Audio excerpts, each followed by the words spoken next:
December 18, 1935, 3:47 a.m.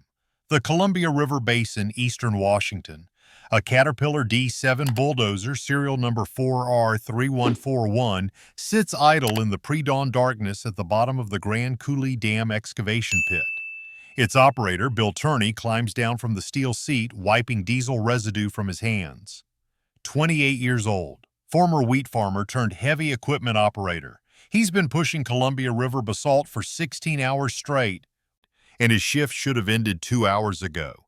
But the concrete pour scheduled for 6 a.m. can't wait. Above him, the west wall of the excavation rises 287 feet, nearly the height of a 30-story building. The rock face is fractured, unstable, webbed with blast patterns from the previous week's dynamite work. 3 geologists have already flagged this section as critical. The foreman knows. Tourney knows. Everyone working the graveyard shift knows. They pour anyway. The Grand Coulee Dam project, even in December 1935, is already the largest construction undertaking in American history, bigger than Hoover Dam, more concrete than the entire Panama Canal. The Bureau of Reclamation has 8,000 men working 3 shifts, 24 hours a day, moving 22 million cubic yards of earth and rock to create a foundation that will eventually support 12 million cubic yards of concrete. The timeline is everything. President Roosevelt needs this dam. The Columbia Basin needs this dam. The entire Pacific Northwest, still clawing its way out of the Depression, needs the jobs this dam provides. So when a geologist says a rock face is unstable, you shore it up and keep working. Tourney fires up the D7. The diesel engine coughs, catches, settles into a rattling idle.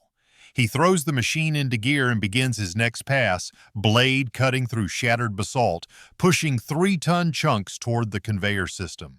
The sound echoes off the excavation walls, metal scraping stone, engine roaring, rock tumbling. Behind him, a crack opens in the west wall. It starts at 287 feet, hairline thin, propagating downward through fractured basalt at roughly 6 inches per second. Tourney doesn't hear it over the bulldozer. The spotters stationed on the rim don't see it in the pre-dawn darkness. In 14 seconds, the crack travels 180 feet down the rock face. Then the wall moves, not collapses, moves.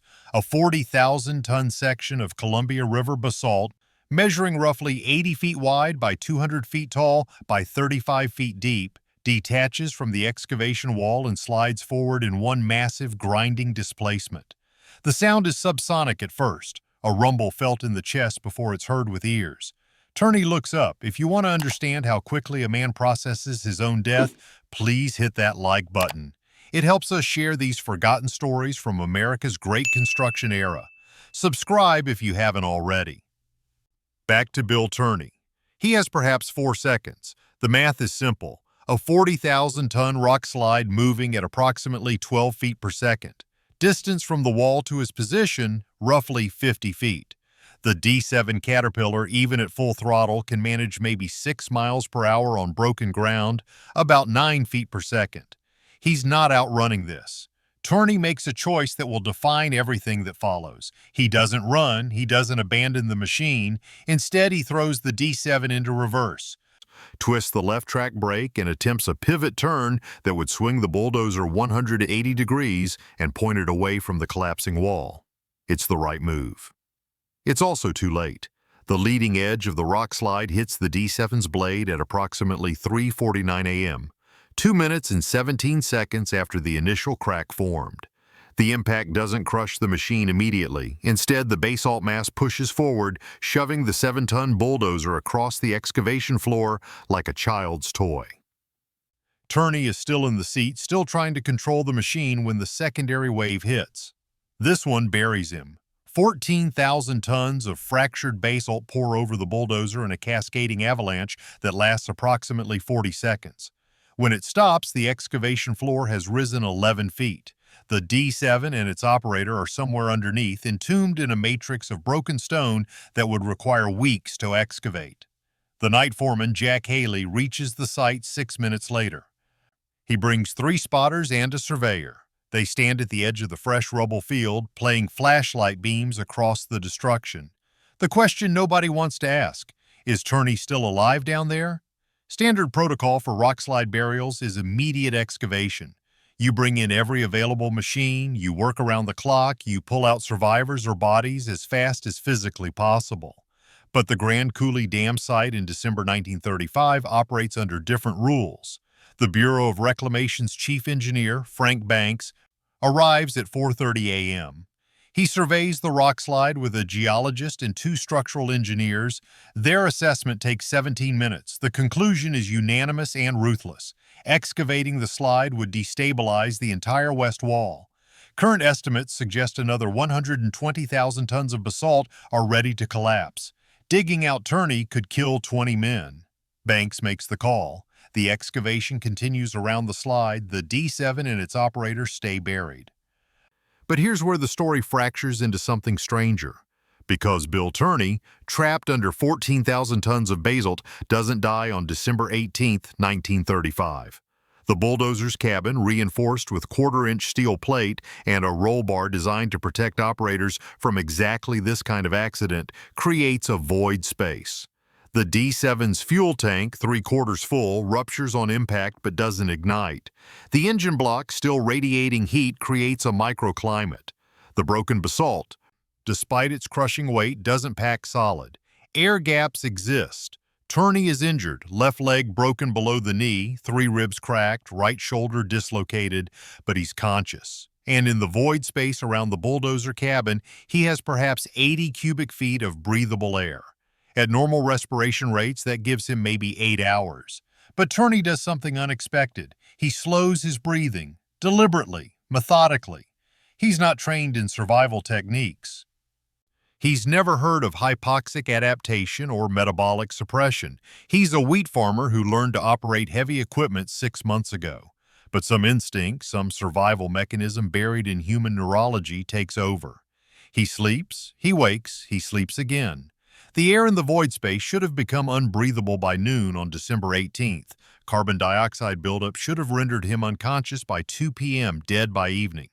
But the broken basalt matrix, fractured and porous, allows minimal gas exchange with the surface. It's not enough to sustain normal human respiration.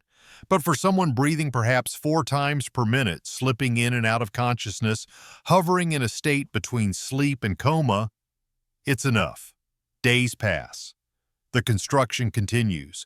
Concrete trucks rumble over the burial site. Workers walk across ground that has become, effectively, Bill Tourney's tomb. Nobody discusses it much. Death is common on dam projects. Hoover Dam killed 96 men during construction. Grand Coulee will eventually claim 77. One bulldozer operator buried in a rockslide nobody could safely excavate is a tragedy. But it's not unprecedented. Tourney's wife, Mary, receives notification on December 19th.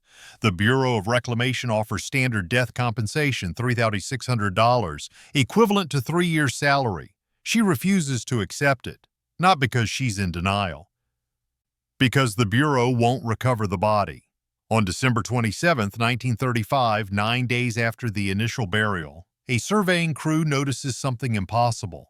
They're establishing grade markers for the next concrete pour, working on the eastern edge of the rockslide debris field. One surveyor, Thomas Chin, hears a sound, metallic, rhythmic, like someone tapping steel pipe with a wrench. He stops the crew. They listen. The tapping continues. 3 beats. Pause. 3 beats. Pause. Chin marks the location and runs for the site supervisor. What follows is one of the most desperate excavation efforts in American construction history. Banks, the chief engineer who ordered the site abandoned, reverses his decision. Not because he's found new geological data, because the tapping means someone is alive down there, and leaving them becomes legally and morally impossible. They bring in 4 bulldozers and work in rotational shifts, peeling back basalt layer by layer. The west wall, still unstable, groans and shifts. Small slides cascade down every 3 to 4 hours. The excavation team works with geologists standing watch, ready to sound evacuation alerts. 31 hours after they begin digging, they reach the D7. The bulldozer is oriented almost vertically, blade pointed down, cabin crushed but not flattened. The roll bar held. The steel plate bent but didn't tear. And inside, wedged between the seat and the control panel, wearing the same clothes he'd been wearing 9 days earlier, is Bill Tourney. Unconscious, hypothermic, dehydrated to the point where his blood is thickened to near coagulation. But alive. They extract him at 11:47 p.m. on December 28, 1935. The site doctor, Edwin Marsh, later writes in his medical report that Tourney's core temperature is 86 degrees Fahrenheit, cold enough that most humans would be clinically dead. His heart rate is 34 beats per minute. His respiration is almost undetectable. Marsh doesn't transport him to the hospital immediately. Instead, he performs on-site rewarming, slowly raising Tourney's body temperature over 4 hours, monitoring for cardiac arrest.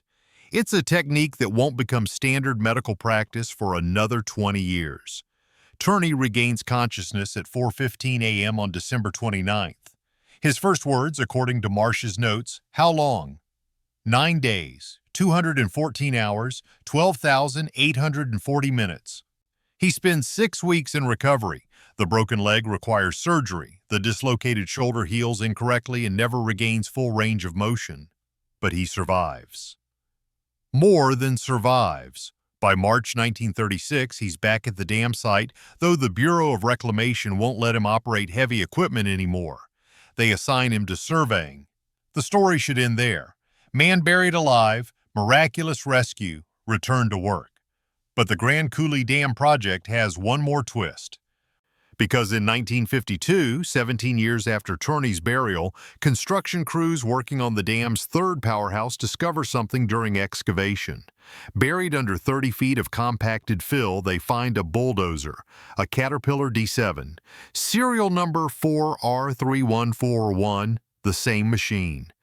Turns out when they excavated Tourney in December 1935, they pulled him out but left the bulldozer. The equipment was too damaged to salvage, and removing it would have required another week of dangerous digging.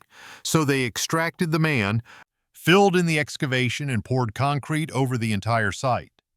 The D7 is still there, under the Grand Coulee Dam's western foundation, approximately 127 feet below the current spillway level, entombed in 400 cubic yards of concrete.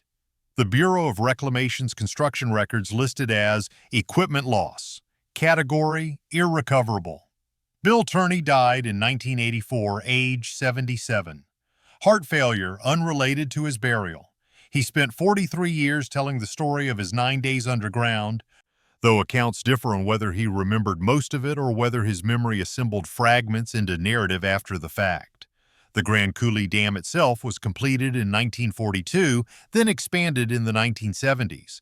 It generates more electricity than any other hydroelectric facility in the United States, 21 billion kilowatt hours annually, enough to power 2 million homes. The Columbia River, which once ran wild through this basin, now moves through spillways and turbines with mathematical precision. And somewhere in the foundation, deeper than tourists will ever see, there's a bulldozer. Serial number 4RC141, the machine that became a tomb, then a survival chamber, then a monument to the man who spent 9 days in darkness and lived to tell about it. If this story moved you, please like and subscribe. Your support helps us preserve these forgotten histories from America's great construction projects. Tell us in the comments where you're watching from.